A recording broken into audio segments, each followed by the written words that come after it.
Hola, soy Abril Juárez, tercer acreditado en la gestión integral del riesgo y protección civil, parte del equipo de SG México. Somos una empresa dedicada a dar soluciones en materia de protección civil y seguridad industrial. Contamos con más de 15 años de experiencia y todas las certificaciones vigentes en estos temas. En esta presentación veremos qué es un programa interno de protección civil, cuáles son sus componentes, así como su aplicación. Ahora, ¿qué es un programa interno de protección civil y para qué nos va a servir? Un programa interno de protección civil es un instrumento de planeación, ya que dicta actividades que debe desarrollar la unidad interna de protección civil y cada uno de los trabajadores.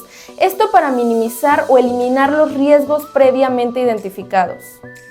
También es un instrumento operativo en el cual la unidad interna de protección civil vigilará que se lleve a cabo dentro del inmueble. ¿Quiénes deben de contar con un programa interno de protección civil?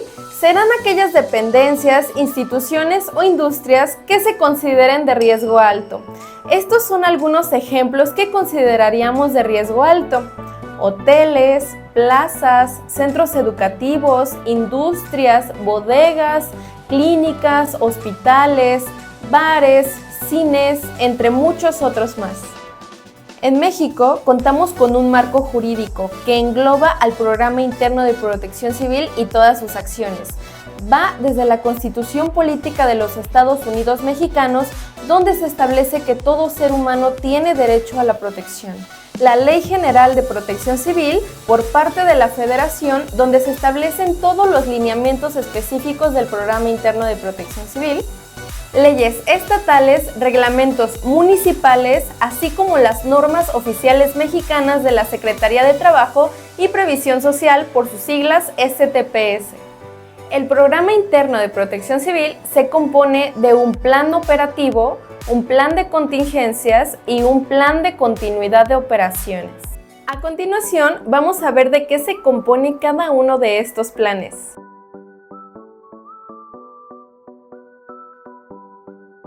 Entonces, empezaremos con el plan operativo para la implementación de la Unidad Interna de Protección Civil. Dentro del plan operativo tenemos los tres subprogramas: el subprograma de prevención, el subprograma de auxilio y el subprograma de recuperación.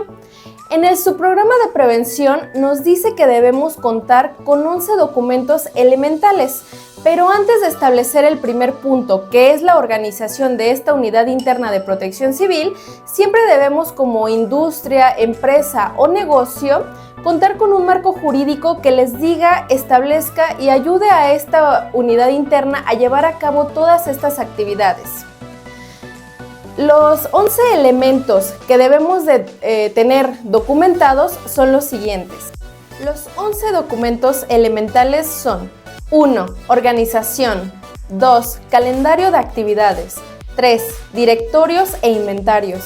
4. Identificación de riesgos. 5. Señalización. 6. Mantenimiento preventivo y correctivo. 7. Medidas y equipos de seguridad. 8. Equipos de identificación. 9. Capacitación. 10. Difusión y concientización. Y 11. Ejercicios y simulacros. Punto 1. Organización. Para organizar la unidad interna de protección civil, debemos de entender a este como un grupo de personas que darán seguimiento a las acciones en la implementación del programa interno de protección civil.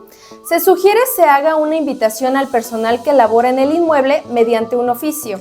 Los integrantes deben pertenecer a este inmueble, ya que en caso de enfrentarse a una emergencia puedan participar en las actividades. Para nombrar a los integrantes se recomienda que exista un responsable del inmueble. Este debe ser la figura jerárquica más alta debido a la toma de decisiones. Un coordinador de la unidad interna de protección civil. Generalmente este puesto recae en las áreas administrativas porque se utilizan recursos humanos y financieros. Jefes de piso, jefes de brigada y brigadistas. Es importante puntualizar que esta unidad interna de protección civil es el primer grupo que va a dar uso a sus conocimientos para enfrentar una situación de emergencia. No será protección civil del municipio o protección civil del estado, ya que ellos no están en nuestro inmueble. Punto Punto 2. Calendario de actividades. El siguiente documento es un calendario de actividades que engloba actividades generales que van desde el mes de enero al mes de diciembre y va desde lo programado contra lo ya realizado. Es muy importante que este documento vaya firmado por la o las personas que van a dar seguimiento a estas acciones, porque nada garantiza a las autoridades que estas acciones sí se llevaron a cabo, porque un documento sin firma no tiene validez alguna. Punto 3. Directorios e inventarios. Dentro del directorio de la Unidad Interna de Protección Civil se deben conocer todo esto desde el responsable del inmueble, el coordinador de la Unidad Interna de Protección Civil, jefes de piso, jefes de brigada y brigadistas. Nombre, puesto, ubicación física en el inmueble, cargo dentro de la unidad interna, teléfono de oficina y particular, domicilio, horario, enfermedades y medicamentos que éste llegue a consumir. En el directorio de los servicios de emergencia externos serán teléfono, ubicación, tiempo de traslado, así como el tiempo de respuesta aproximado. Los inventarios deberán contener información acerca de la cantidad y la ubicación de los recursos humanos y materiales disponibles para la protección civil. Debemos mantener actualizados estos inventarios dispuestos para las actividades de primeros auxilios, como botiquines, camillas, férulas. Equipos contra incendio como extintores, hidrantes, alarmas contra incendios, entre otros. Equipos para evacuación como conos, banderolas y señalizaciones. O de búsqueda y rescate como arneses, cuerdas y equipo de protección personal. Punto 4. Identificación y análisis de riesgo. Debemos tomar en cuenta los fenómenos perturbadores que son geológicos, hidrometeorológicos, químico-tecnológicos, sanitario-ecológicos, socio-organizativos y astronómicos. También evaluaremos los riesgos inmediatos al inmueble, como banquetas en mal estado, casas o edificios dañados, tanques de gas, árboles por caer o anuncios espectaculares. Hay que tomar en cuenta también los riesgos internos del inmueble, como son los estructurales y no estructurales, de las instalaciones hidrosanitarias, de las instalaciones eléctricas, de las instalaciones de gas cuando éstas apliquen, así como los riesgos con mayor probabilidad de ocurrir con base en sus actividades y puestos de trabajo.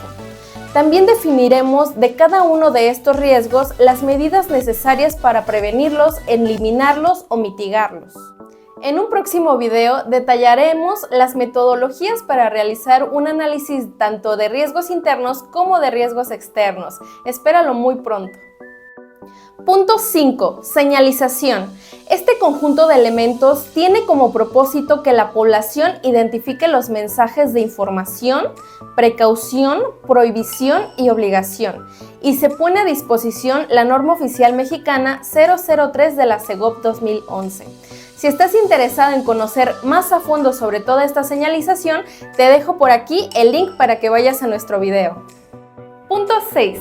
Mantenimiento preventivo y correctivo.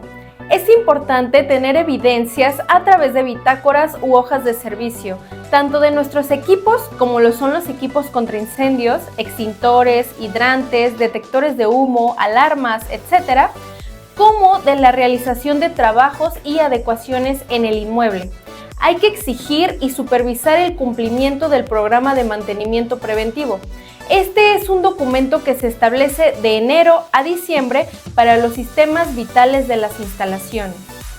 Punto 7. Medidas y equipos de seguridad. Hay que realizar un listado con el equipo existente y faltante, así como de sus características.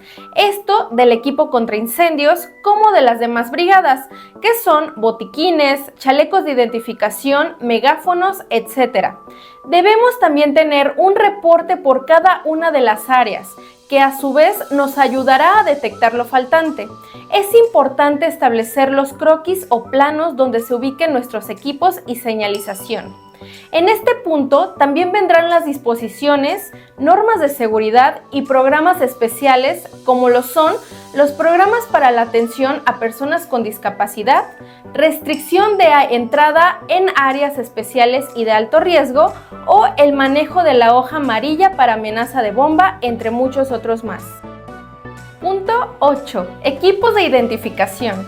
Aquí describiremos a detalle los accesorios de identificación y equipamiento otorgados a los integrantes de la Unidad Interna de Protección Civil para el desempeño de sus funciones.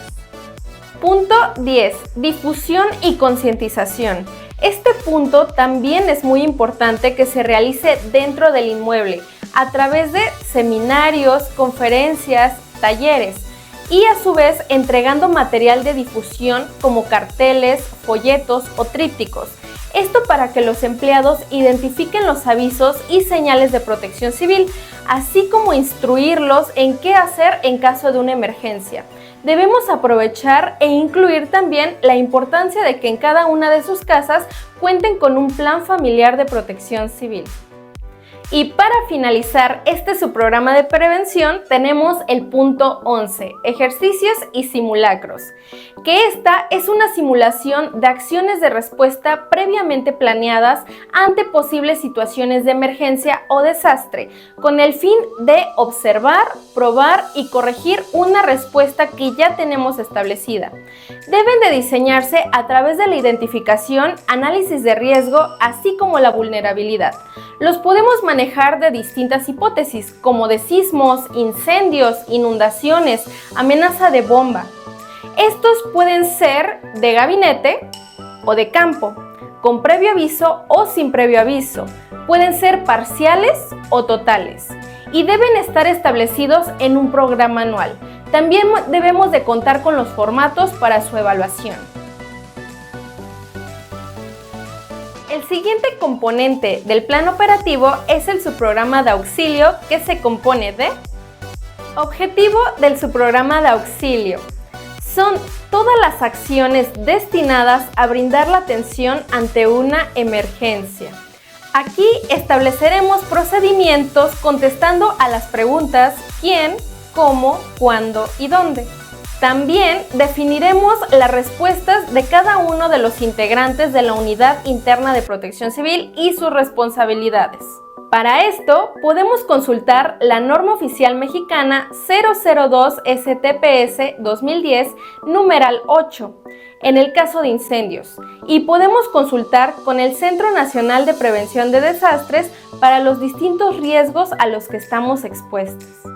Si hasta el momento te ha parecido interesante y quieres seguir viendo más de nuestro contenido, suscríbete a nuestro canal. Otro punto que también es muy importante considerar son los sistemas de alertamiento, ya que su objetivo es informar de manera oportuna y precisa a los integrantes de la Unidad Interna de Protección Civil para iniciar las acciones de respuesta.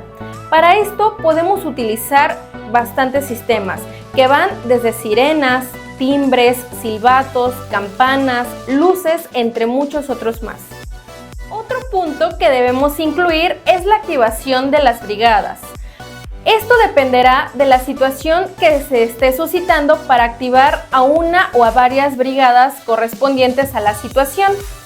Si solamente requerimos la activación de la brigada de primeros auxilios, debemos definir sus procedimientos específicos de actuación en esta emergencia, o en caso de que sea algo más complejo, la activación de las distintas brigadas con su respectivo procedimiento de actuación en esta situación de emergencia. Incluir un puesto de mando. ¿Qué es un puesto de mando? Esta será una zona estratégica donde se reúnan los integrantes de la Unidad Interna de Protección Civil para dar las indicaciones, el seguimiento y la evaluación de esta situación de emergencia que se esté suscitando. Comunicación de la emergencia. Para esta comunicación, no todos están capacitados o autorizados para dar el aviso. Debemos nombrar a un vocero oficial que esté dando la información al personal que esté en la emergencia, a los trabajadores o a los visitantes de nuestro inmueble. También se debe considerar la coordinación con los servicios externos, bomberos y paramédicos, así como las autoridades locales de protección civil. Y como último componente del plan operativo está el subprograma de recuperación. Este se conforma por la evaluación de daños y vuelta a la normalidad. La evaluación de daños la consideramos como un registro cuantitativo, es decir, que empleamos magnitudes numéricas, y cualitativo. En este nos centramos en la comprensión de los fenómenos que se producen y es subjetivo. Esto de los daños que ha ocasionado un efecto adverso o un desastre. Para que con esta información podamos determinar las necesidades y tomemos decisiones oportunas y adecuadas. ¿Cómo haremos esta evaluación de daños? Tenemos 3 inspecciones: una inspección visual, una inspección física y una inspección técnica. Esto da una consideración de elementos tanto del interior como del exterior y dependiendo la magnitud de la emergencia será nuestra evaluación. En este punto también se tendrán que determinar los pasos a seguir para su evaluación. Podemos solicitar del apoyo técnico especializado y también debemos considerar si hubo personas expuestas al daño y planear su revisión médica. La vuelta a la normalidad, que es básicamente la etapa donde se continúa con la atención de la población y se restablece el funcionamiento de servicios básicos como energía, agua, comunicaciones, salud, vialidades y abastecimiento de alimentos. Todo lo anterior sería parte de una rehabilitación que hay que seguir cierto orden para regresar al inmueble y este sea seguro. Y por otra parte, si es que hubo daños, iniciar el proceso de reparación a mediano y largo plazo, es decir, una reconstrucción. Esto para llegar a un nivel de desarrollo igual o superior al que ya existía antes del evento suscitado. Y con esto terminamos los componentes del plan operativo, que fueron su programa de prevención, de auxilio y de recuperación. Continuaremos con el plan de contingencias. Antes de esto, no olvides suscribirte a nuestro canal, darle like a nuestro video y activar la campanita para que te lleguen nuestras notificaciones. Plan de contingencias. Este plan forma parte esencial de todos los procesos que tienen que ver con la parte de protección civil y deben estar adaptados a nuestro entorno. Los elementos que lo conforman son evaluación del riesgo por cada puesto de trabajo, establecimiento del puesto de comando, medidas o acciones de actuación o autoprotección y la difusión y socialización del plan de contingencias. Partiendo de la evaluación del riesgo por cada área de trabajo, estamos estimando y valorando el riesgo y la probabilidad de que ocurra y para esto hay distintas y muchas metodologías. Ya en la situación de la emergencia es establecer el puesto de comando, que es donde se van a tomar las decisiones. Se deben establecer áreas específicas para la concentración de víctimas y la del equipo de primeros auxilios como de las otras. En este puesto de comando también es donde se prepara la información para la transferencia del mando hacia los servicios de emergencia. Se contempla también el famoso qué hacer en caso de, como parte de las medidas o acciones de actuación o autoprotección. Y por último, también contemplaremos la difusión y socialización del plan de contingencias. Para esto debemos establecer el tipo de difusión, cómo difundirlo y qué tanta información difundiremos. Y con esto desarrollaremos nuestro propio plan de contingencias para nuestro inmueble. El último elemento que conforma el Programa Interno de Protección Civil es el Plan de Continuidad de Operaciones. El Plan de Continuidad de Operaciones es un conjunto de recursos, actividades, procedimientos e información que es desarrollado, probado y actualizado constantemente para ser utilizado en caso de que ocurra un desastre. Va a fungir como una guía para evitar que las funciones críticas no sean interrumpidas en eventos catastróficos de grande magnitud. Establece una estructura, procedimientos y actividades para seguir operando y en su caso regresar a operar normalmente en el menor tiempo posible. Incluso podemos hacer un plan de continuidad por cada fenómeno perturbador o incidente encontrado.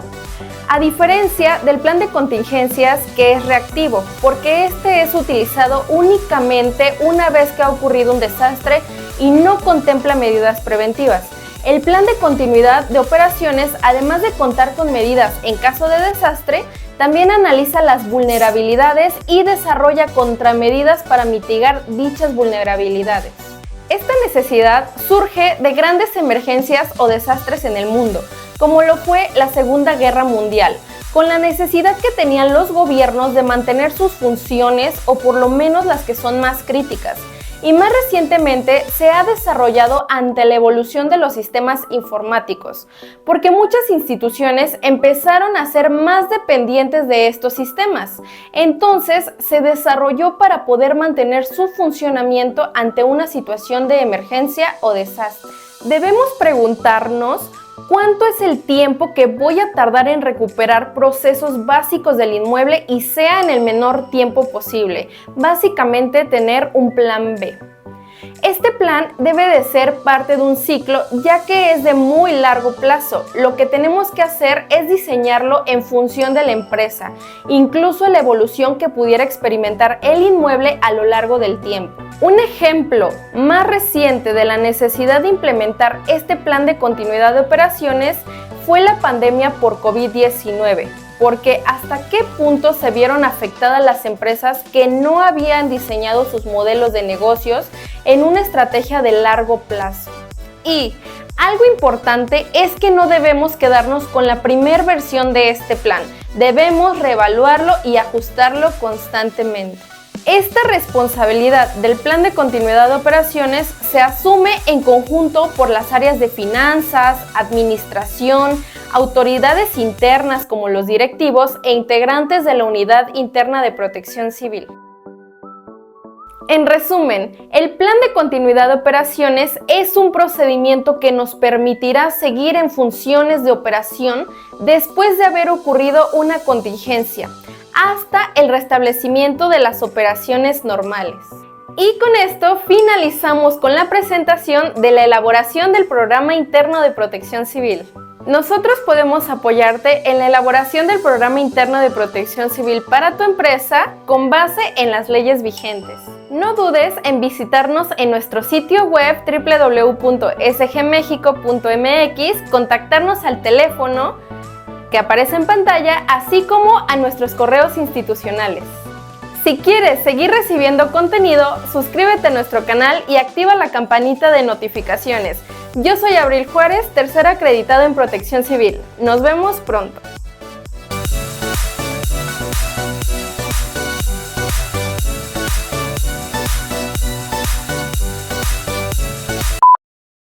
En el cual la Unidad Interna de Protección Civil nada garantiza mueble. Esto debido a la figura no olvidarlo.